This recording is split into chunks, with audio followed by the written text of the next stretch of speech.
నమస్తే, welcome to Andhraprabha. This is Tejaswi. Jaganmohan Reddy ఈవీఎంలపై India కూటమి వాదనలను గట్టిగా వినిపించేందుకు ప్రయత్నిస్తున్నారు. అసలు మన దేశంతో సంబంధం లేని ప్యూర్టోరికో ఈవీఎంల గురించి ఎలాన్ మస్క్ మాట్లాడితే దాన్ని ఇండియాకు అన్వయించి తప్పుడు ప్రచారాలు చేస్తున్నారు. రాహుల్ గాంధీ కూడా ఈవీఎంలపై మాట్లాడారు. ఇప్పుడు ఆయన మాటల్ని జగన్ అందుకున్నారు.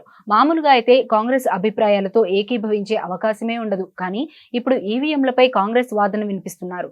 ఢిల్లీలో జరుగుతున్న పరిణామాలు, తాను చేస్తున్న ల్యాబియింగ్ ఏ మాత్రం ఆశాజనకంగా లేకపోవడంతోనే జగన్ ఇలా ఇండియా కూటమి వైపు వెళ్తానన్న సంకేతాలు పంపుతున్నారన్న అభిప్రాయం ఢిల్లీలో వినిపిస్తోంది. జగన్మోహన్ రెడ్డి పార్టీకి చెందిన రాజ్యసభ ఎంపీలు ఇప్పటికే అనుమానాస్పదంగా ఉన్నారు.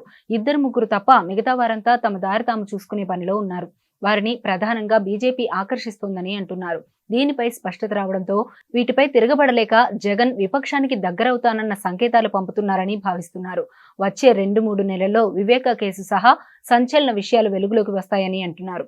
ఇండియా కూటమిలో చేరితే కనీసం ప్రతిపక్షాల్ని వేధిస్తున్నారన్న సానుభూతి అయినా సంపాదించుకోవచ్చని ఆయనకు ఇప్పటి నుంచే సలహాలు అందుతున్నాయి.